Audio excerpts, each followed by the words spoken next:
How do you stop it? Well, by stopping playing doesn't necessarily mean it's going to go away. And let's go back to taking a lesson again. How can you prevent it?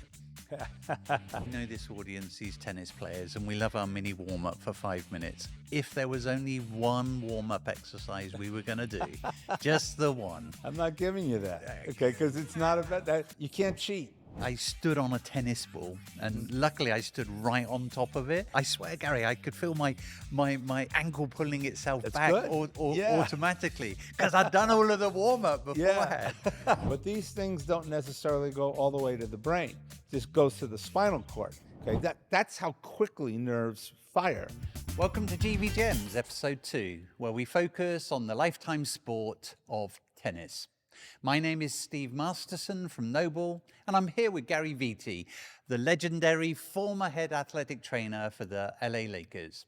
Gary spent decades protecting the health of some of the greatest athletes of all time, Magic Johnson, Shaquille O'Neal, Kobe Bryant, and many others, helping the Lakers secure 8 NBA championships. Today, Gary is going to help all of us stay on the tennis court longer, stronger, and injury-free well into our later years. Welcome, Gary. Thanks for having me, Steve. You're more than welcome. Okay, let's get going. All right. What are the common injuries that you see with tennis players? Okay, keyword common, because a lot of stuff can go wrong out there, like in any sport. But interestingly enough, with tennis, we're looking at both upper extremity injuries as well as lower extremity injuries. And so probably the most common injury we see in tennis is what is colloquially called tennis elbow. Yeah, had that one. In my world, we call it epicondylitis. Okay, I can tell you why we do that. Rotator cuff injuries, because it's an overhead sport. Yeah.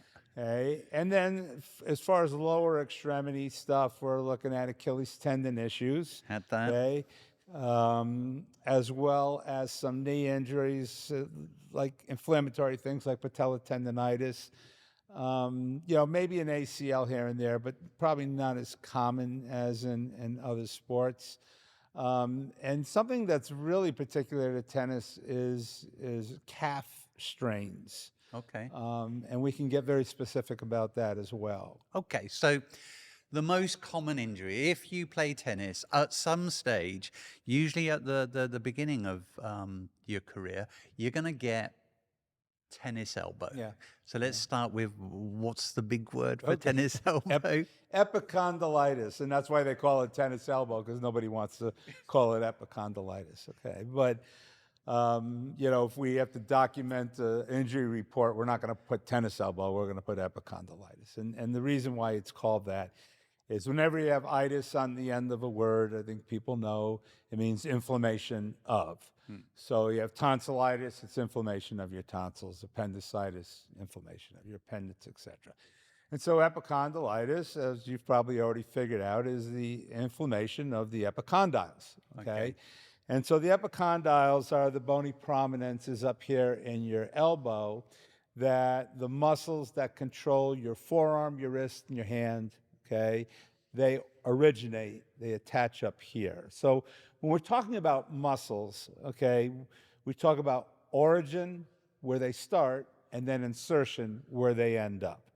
Okay, so these muscles that control your hand, wrist, and elbow, okay, they originate at the elbow, and because of the nature of the game, the overloading of these attachments, okay, these tendons where they originate, can become inflamed, usually from micro tearing, okay, at the microscopic level. The interesting thing about epicondylitis, tennis elbow, it's hard to get rid of. Okay, like even when you stop playing, once you've lit it up, okay, it's very difficult to get rid of. And one of the reasons why is because you use your hand all the time. And so, if we immobilize your hand and your elbow, yeah, it'll probably get better at some point, but we don't want to do that, okay, because then you start to atrophy and get weaker in those structures.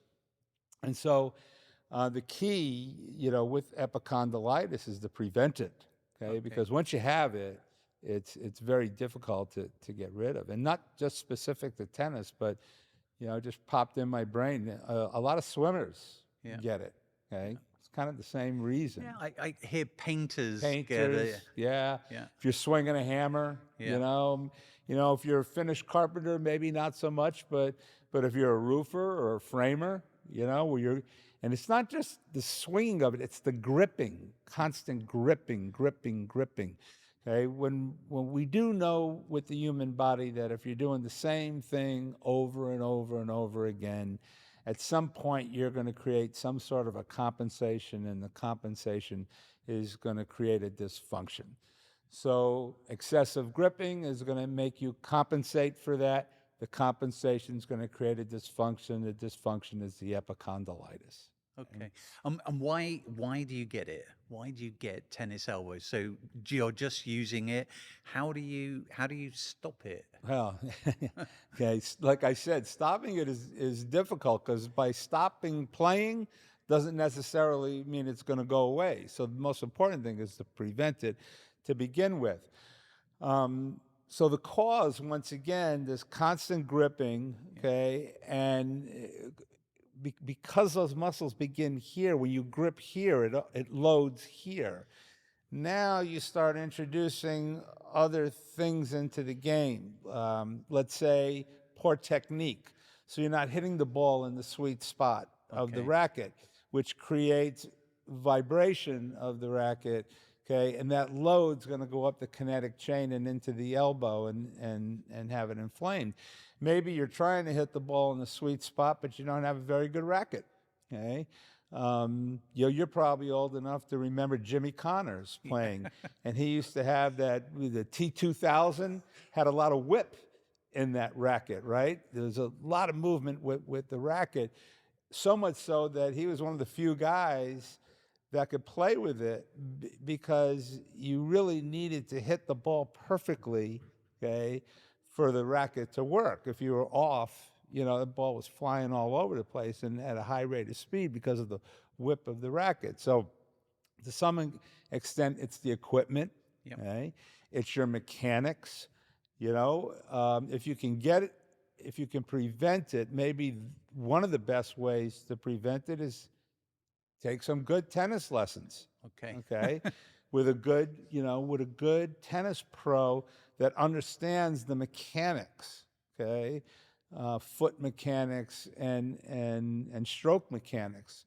I think that's probably key is you don't really want this, okay? So it's not like I'm going to play tennis and then if I get tennis elbow, I'll deal with it. It doesn't work that way.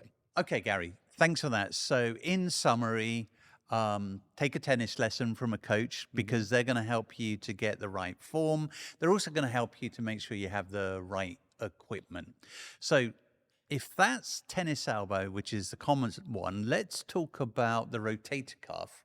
And why do we see so many injuries with the rotator cuff? Yeah. So basically because it's an overhead sport.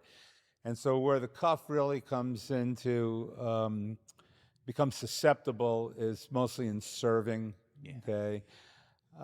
Just like volleyball, okay?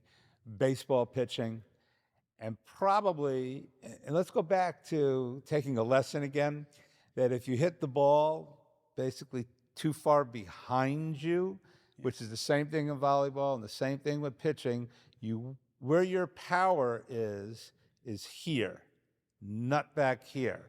So if you're back here, okay, the same thing that we talked about with the elbow, where the loads go, okay, you're going to create problems with your cuff because you're not hitting the ball in the sweet spot of your mechanical advantage, where you can control the ball, make the ball go where you want to hit it, and with the most amount of pace. Now, having said that, what is the rotator cuff? Okay, because it sounds like kind of a pretty cool name for a group of muscles. Let's talk about what they are. It's 4 muscles, and they come off of your scapula, okay, your shoulder blade, okay, and they wrap around the back of your body and then attach in a common tendon that's called the cuff. Okay, so remember we talked about with earlier that tendons attach muscles to bone. Yep. Okay, so you got these four muscles. They come into a common tendon, and then they have to attach to the bone, and so that common tendon is called the cuff. Now the function, and this is very important, the function of the rotator cuff is to stabilize the humerus, which is this bone, into the shoulder joint, which we call the glenoid fossa. Now, I know that sounds fancy. Okay. Okay, so the shoulder joint is formed by your scapula, Yep. shoulder blade, and your clavicle. Okay. And then the humerus, this bone, are going to fit into a cup. Okay. And it's a very shallow cup. That's why you can do this. You also have a cup, okay, down here in your hip, but Okay. you can't do those kinds of motions with your hip because it's a deeper socket. Okay, it's a ball and socket joint. But you have that motion, okay, the way God created us, okay, is to be able to do these things. So what the cuff will do, it will internally and externally rotate the arm, okay, and it will also create abduction, which would be this motion. And I'm doing it with my thumb down because that's the test for one of the cuff muscles, the supraspinatus. Okay, they call it the upside down beer can. So, hey, I have this pain here. You go to the orthopedic surgeon. He says, put your arms out like this, your thumbs down, and try to raise them, and he'll try to resist you. And if you have pain and weakness, okay, then he says, hey, listen, you have a cuff issue. You probably have a cuff tear. Now, it's interesting with tennis that I believe a lot of the rotator cuff tears aren't like rupture kind of tears. They're micro tearing over time. So you have these micro tears that occur over and over and over again because you're doing the same thing. You're hitting this ball, and your mechanics probably aren't very good, and so those loads have to go somewhere. And then there's microscopic fibers in the rotator cuff that can't handle those loads, and they're starting to come apart. And you have this micro tearing. And then over time, the tear gets bigger and bigger and bigger until you have a full functional tear, okay, in the cuff. And that can be very, very painful. So as long as your arms are kind of below your shoulders, you're probably pretty safe. But as soon as you start hitting the ball over your head, okay, that's when you become really susceptible to rotator cuff tears. Okay, so how can you prevent it? Yeah, we're going back to kind of the same thing with tennis elbow, right? The epicondylitis, which is the best way to treat an injury is to prevent it.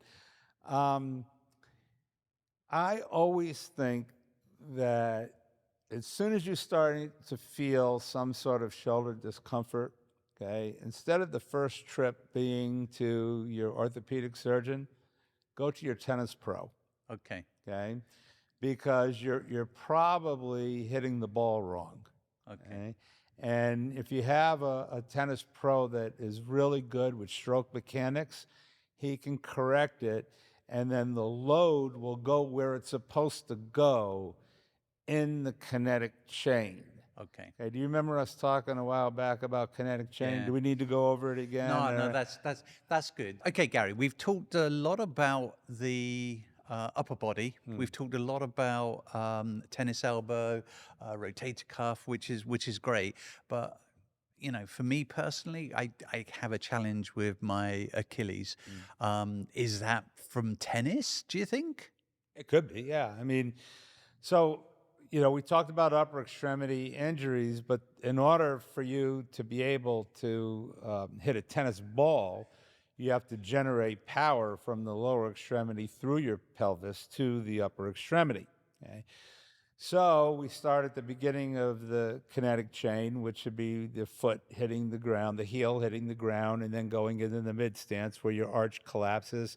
Okay, that puts a big load on the plantar fascia. A lot of people have plantar fascia issues. And then as you go up the kinetic chain, the next thing is going to be your Achilles tendon, which can be inflamed, and which we call Achilles tendonitis, but you can also rupture your Achilles. Okay. Now, the Achilles tendon is the tendon. Remember, we said that tendons attach muscle to bone. Yeah. So that tendon, the Achilles tendon, attaches your calf muscles, okay, to your heel bone. Okay. Now, the interesting thing about tennis, and probably somebody knows why, some sort of mechanics expert knows why the load is greater to the medial side. The medial side would be towards the midline of your body. Lateral side is towards the outside of your body. One of the biggest calf muscle is called the gastrocnemius, okay, the gastroc for short, okay, and it has two heads, okay. The medial head, one towards the midline of the body, is extremely susceptible to calf strains, okay, in tennis, to the point where when we call epicondylitis tennis elbow, Yeah. they call a calf strain tennis leg, okay? But it's always the medial head of the gastroc, okay? If you looked it up in if you Googled it, it's always going to talk about the medial head of the gastroc, the type of strain in your calf muscle that's on the inside of your body. Very susceptible to injury. Achilles tendon, very susceptible from becoming inflamed, okay? And then, of course, rupture, especially with older individuals. Interesting thing, and this is clinical in nature, it's not science, but almost everyone that I've ever had conversations with that have had Achilles ruptures never had Achilles tendonitis. And I don't know why that is. There's somebody out there that knows, but I'm not the one. So I guess the good thing is that if you suffer from Achilles tendonitis, which is no fun at all, it hurts. Okay. I guess the good news is you're probably not going to rupture your Achilles. It's the guys that have never had Achilles issues at all, never, and then all of a sudden, and they turn around because they think somebody kicked them in the back of the leg and there's nobody there, right? And it just snaps. It's a very interesting phenomenon. A couple things that I will tell you, since you said that you have this affliction of Achilles tendonitis. Lucky for you, you're probably not going to rupture it. Don't stretch it too much. Okay. Okay, which is probably counterintuitive to you and everybody else out there. The problem with stretching your Achilles tendon is that you'll make it worse. A lot of times the tendonitis issue is micro tearing. And if you continue to stretch, instead of it's at a microscopic level, but we're trying to get, what we call fibroblastic development, scar tissue, collagen, to lay itself down. You keep pulling it apart by stretching it. And then the other thing that would really help you is probably heel lifts, okay? But put them in both sides, even though you have Achilles tendonitis only on one side of your body, put it on the other side, and maybe start with a 1/4-inch heel lift. It's going to lift your foot a little bit higher in the heel of your shoe, which is going to change the relationship of your foot to the shoe, okay? But it's probably going to make your Achilles feel a lot better because, once again, you're taking the stretch out of it, okay? You're shortening the Achilles a little bit, which is what we're trying to do there. And then maybe over time, if it's feeling better, you can go from 1/4 inch to maybe 1/8 of an inch, start weaning yourself out of, and if it comes back, you put the heel lifts back in. But that's the way to go with Achilles tendonitis. So again, we're talking go to a tennis pro, get a lesson. Yeah. But that's the prevention. Yeah. How can you relieve some of the pain? Will cold, ice, heat blood flow, that sort of thing, laser light therapy, red light therapy. Does any of that help? You don't need me. You just said it all those things. But maybe even prior to that, um, good warm up exercises. Once Okay. again, good stroke mechanics, appropriate equipment. Yeah. Okay, there's a reason why some tennis rackets cost more than other tennis rackets. Okay. My father always said, you get what you pay for. Okay, and that includes what you get for free, which is the advice I'm giving you right now. Okay. So I think all those things play a part. But if you're trying to do all the stuff and inevitably, you still end up with some shoulder pain, now where you're talking about, now what do you do about it? Yeah. Okay. And so ice for sure, okay? And then trying to control the inflammatory process, and then doing strengthening and flexibility exercises, okay, so that the cuff and the muscles that control your hand and wrist and elbow, like we talked about, can handle the loads that you're putting on them.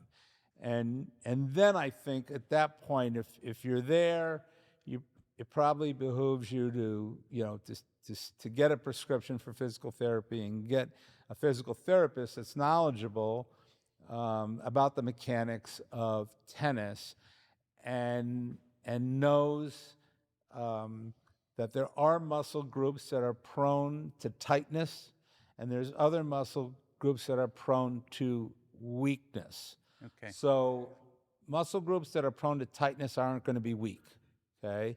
And muscle groups that are prone to weakness aren't going to be tight. The way it works is the tight muscles, okay, when they get tight, they're going to cause the muscles that are prone to weakness to be weak.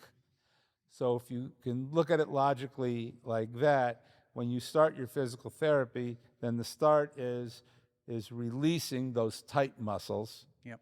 then stretching them, and then activating those weak muscles, get them to turn back on again. Okay. So we start with good form. To get good form, we're going to get ourselves a good tennis coach. Before we play, we're going to warm up those muscles. So using bands, cords to stretch the muscles before, which is good. If you do feel some tightness there, then a little bit of ice, a little bit of heat to get the blood flow going. So for many of us, a tennis warm-up means stepping onto the court and playing mini tennis for about 5-6 minutes, and then we get into the game. Yeah. What should a proper warm-up Okay. look like? We've heard about tennis elbow, and we need to warm that up and get better form. We've heard about the rotator cuff, and if we don't warm up, what does a proper warm-up look like for a tennis player? Okay, so you've already said it, but let me accentuate that you don't want to just go out there and start whacking balls around. Okay, it's probably not the best way to start. What I would say to a tennis player that I would be working with is we're going to start with a light jog. Okay, you put your tennis racket down. We're not there yet. Okay, and so we're going to start because there's lower extremity muscles that can be prone to tightness and weakness, and there's an Achilles tendon there that is pretty common. Calf muscles, knee tendonitis. I mean, there's other things that occur. It's not just upper extremity stuff. So we want a good total body warm up, beginning with a light jog. Okay, then we kind of pick it up to 3/4 speed. Okay, so now you're kind of lubed up a little bit. Now you go through your stretching routine. Okay, and I always like the stretching routine to begin with what we call myofascial release. You and I have discussed myofascia before, but let me reiterate. So fascia is this connective tissue that covers your entire body. everything, all your organs, all your muscles, everything, okay? And the best example I ever heard of tight fascia, okay, is trying to put on a wetsuit that's 3 sizes too small for you. So you're like this. But there's ways that we can stretch the fascia. The myo means muscle. Okay, so the myofascia, we can stretch it by releasing it. Okay, and that's when you see people with foam rollers, okay, and lacrosse balls and things like that. Now, what's the difference between using a foam roller and a lacrosse ball? Say you want to do myofascial release on your hamstring, makes sense to use a foam roller. Yep. Okay, because it's a long, flat, slender muscle. But let's say you want to release your hip flexor, which I think is really important in tennis, lacrosse ball, okay, because it fits right in that spot. Put the ball on the ground, okay, lay face first on top of that ball, okay, you roll on that ball, okay, until you feel that tender spot, stop rolling, sink into it, let gravity do the work. Same thing when you're using the foam roller for your hamstring. It's not roll, roll, roll, roll. It's roll till I feel the tender spot, okay? What you call a knot, okay? What I call an adhesion, okay? And you stop and you just sink into it and let that knot adhesion release. Once you've done that, now you can go into your stretching routine. Stretch your hip flexor, stretch your hamstring, and then you want to activate your glute. Okay? Because we talked about the tight muscles turn off the other muscles. Okay. Well, so it's called, okay, never mind, that gets too technical. Okay. We're going to release the hip flexor. Okay. If it's tight, the hip flexor is going to shut off the neural drive to your glute. So we want to activate that glute. We want to turn that back on. Okay. So the way we want to do this is we want to start jogging a little bit faster, 3/4 speed. Now you've warmed up the muscles because it's better to stretch a warm muscle than it is a cold one. But we want to release those tight muscles first with a foam roller or lacrosse ball, or maybe a I was going to vibrating. say, so what's the difference between the foam roller then and the massage gun? They do the same thing, okay? But not everybody has a gun, okay? It's a lot easier to get a ball, okay? If you can get a gun, it's better, okay? It's better. But you've got to find where the knot Where is. the knot is. And then the gun. And that's where you want to hit it. Okay. Yes, okay. Yeah, you don't want to do, the whole, I mean, there's certain, and you might have a lot of knots. It might not just be one, okay? So you got to find them and release them. And then once you've released them, now you can stretch, but then you have to activate that glute, okay? And maybe the best way is planking, side planking, bridging, okay? All those things will turn that glute back on. Okay, Gary, I know this audience is tennis players and we love our mini warm-up for 5 minutes. If there was only one warm-up exercise we were going to do, just the one. I'm not giving you that, okay? Because it's not about that. See, you can't cheat. Okay. Okay. If you want to play tennis longer, you can't cheat. Okay. I mean, you can cheat, but you're only cheating yourself. Okay. Okay. So, I mean, you're going to get hurt. Okay. So, would you rather take a little bit more time and do things right and be able to play tennis longer, or would you rather rush into it, get hurt, and then have to stop playing for some length of time until you heal up and rehab, and now you can go back on the court? It's going to cost you more.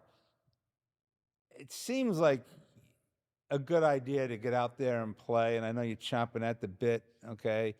But in the long run, you're investing in the long term, okay? Especially when you get to be our ages. Okay, you don't want to get laid up because you don't heal as fast. Yeah. Okay, there's a reason why the young guys, get better faster. Okay, and so right now, like, we haven't even addressed the Achilles issue, the calf issue.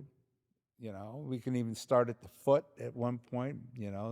People, have foot issues because that's the first thing that hits the ground, right, in the kinetic chain. We can go down that road if you want. It's up to you. Well, no, let's just try and summary that here, because I think the whole reason for this podcast is to be able to live purposeful lives longer, and we know that Lifetime Sports can do that for you. However, if you're not warming up properly, this is what you're saying. If you don't warm up properly, then you are going to get injured. If you get injured, it's going to take you longer to recover. Right. So do a proper warm up. Yeah, and we only sort of talked about the pre-warm up, okay, which is the slow jog and then the myofascial release and the activation. But now you're actually going to have to, do some exercises that mimic what you're going to do. Okay. Acceleration, deceleration, okay? Acceleration, stop, slow down, stop, acceleration, turn, okay, which requires you to slow down, to decelerate in order to turn. All those things occur on the tennis court, and you want to address them before you actually get out there, because there's sort of like a whole neuromuscular unit. Like, how does the nerve fire the muscle?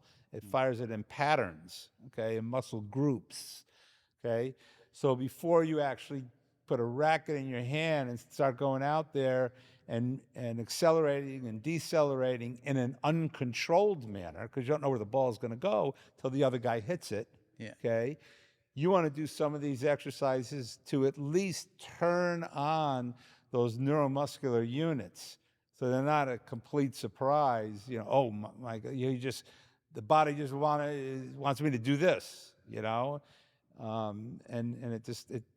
you're going to get hurt if you do stuff that way. It's funny. I was playing on Saturday and I thought of you because I can't remember the tiny little muscles that kind of think about an injury and prevent it before it happens. But I stood on a tennis ball, and luckily I stood right on top of it, and I could feel my ankle go, and I swear, Gary, I could feel my ankle pulling itself back automatically, because I'd done all of the warm up beforehand. What are they called? Okay, so those are called Golgi tendon organs and annular spiral rings, and they're little microscopic things, okay, that are in muscles, tendons, and joints, and they sense length, okay. And to your point, where usually, if you said this to somebody, have you ever started to sprain your ankle and you feel it kind of going over, but didn't go over all the way? Somehow it kind of came back. Well, it wasn't by luck. I mean, it was these things sense length, and when they go to an abnormal range of motion, they will fire the muscle, okay, to pull that joint back into neutral. So it's a central nervous system thing, but most people, when they think of central nervous system, they think of the brain, okay? And of course, that's part of it. But these things don't necessarily go all the way to the brain. It just goes to the spinal cord, okay? That's how quickly nerves fire, okay? That as soon as it senses that, it sends a message, okay, to the spinal cord, and the spinal cord sends a message back, and it contracts, okay, those muscles or groups of muscles that will pull you back into neutral, okay? If you've warmed up. Yeah. Thanks, Gary. I think that's amazing for the warm up. We definitely have to do it if we want to play longer into our lives.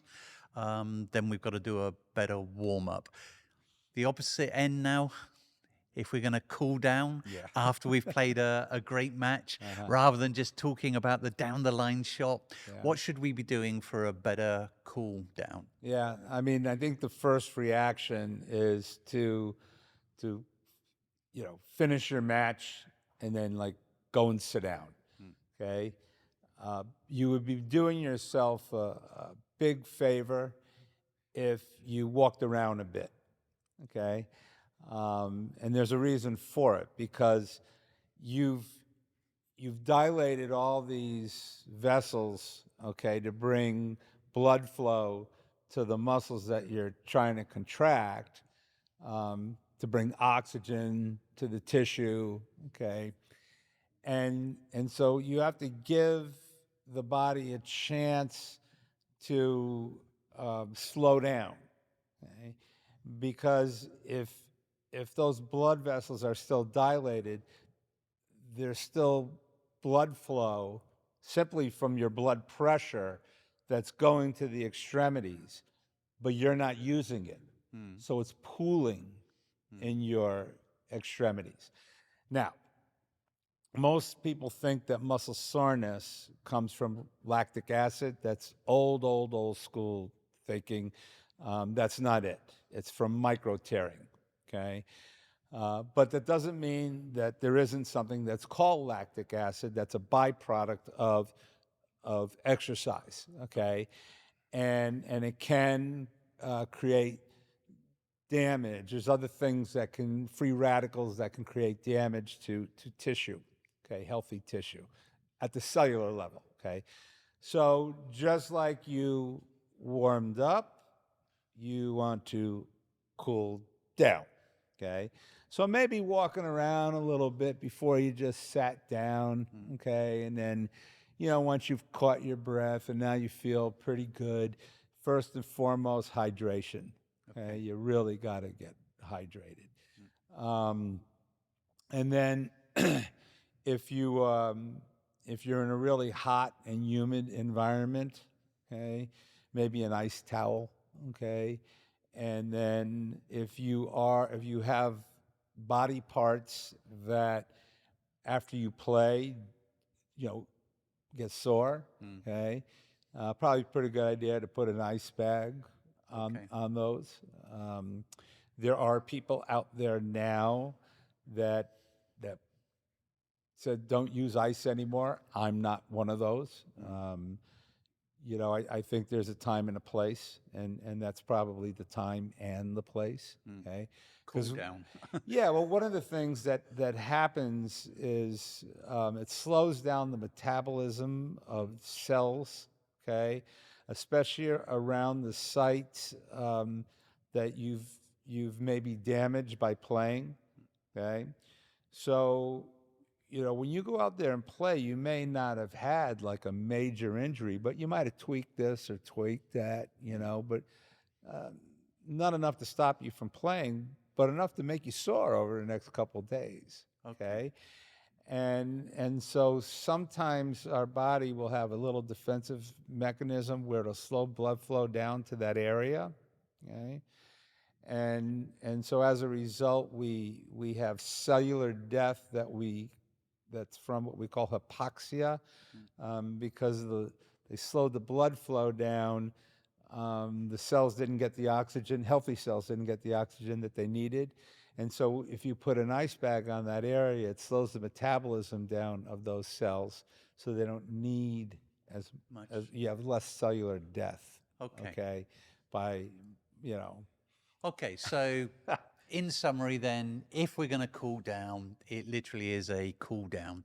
Walk around a little bit, use a little bit of ice, especially as you get older. There are certain muscles that hurt a little bit more. Use a little bit of ice to slow that down. So rehydrate. Rehydrate. Probably first and foremost, rehydrate. Okay, thanks for that, Gary. All right. What is the single most important key for active adults who want to continue playing tennis and stay injury-free throughout their life? Well, once again, I know it sounds pretty easy, but the best way to treat an injury is to prevent it, okay? And that starts with not only working hard and playing hard, but working smart, okay? And that is one of the great things about the great Kobe Bryant. And we've talked about this in the past, that by NBA standards, there was nothing really special about Kobe. Was he talented? Of course he was. But big, strong, quick. Yeah, he was all those things, but he was not an outlier in any of them. So what was there about him? Okay, and there were several things, but one of those things was everything he did. As hard as he worked smart. Okay? And as a result, that keeps you on the court and keeps you competitive, okay? Part of that injury prevention is your movement efficiency, okay? And that's kind of hard to do sometimes if you don't know what you're doing, meaning you need help. And that's where I think skill sports like tennis, okay, it really helps when you have someone that really understands the game, is a professional, understands the mechanics of the game, and take a lesson. Yeah. Okay, take a lesson. You'd be surprised. Okay, your shoulder hurts, your elbow hurts. Take a lesson. Okay, okay, because it's probably related to stroke mechanics. All right, Gary. So let me see if I've got this right. So before I go on to the tennis court, I've got to do a proper warm up. And that isn't just 5 minutes of mini tennis. We've got to get the muscle groups ready to be working with each other. So a little light running, speeding up, moving in different directions, a little bit of stretching with bands and cords in order to get the different muscle groups working together. So we've got to do a good warm up. Then we're going to play the tennis. We're going to enjoy that. Then we've got to cool down, and the cool down is drink lots of water, hydrate, then some ice, put the ice on the muscles that hurt normally. But the most important thing is prevent the injuries by doing those warm-ups, by doing those recoveries, but also by having good form. And good form comes from having lessons from a coach that knows that if your rotator cuff is hurting, that knows if you've got tennis elbow, it's because you've either got the wrong equipment or you're using that equipment in the wrong way. Did I miss anything, Gary? No, I think you're hitting all the points. It's a matter of due diligence, okay, and getting in a routine. It's very important for athletes to get in a routine, and the routine may be different for different people, okay, because bodies are different, okay, and where the loads go on bodies are different. But even the pros have pros, okay, that look at their stroke, okay, they watch themselves on video, okay, and they see, what they're doing wrong, okay? And there's patterns, there's movement patterns that you develop if you play any sport enough, and those patterns, repeated patterns, doing the same thing over and over again, cause compensation, and that compensation causes dysfunction. And so there's things you need to do off the court so that you can stay on the court. Okay? And if you do your due diligence, you'll have mostly good days. Thanks, Gary.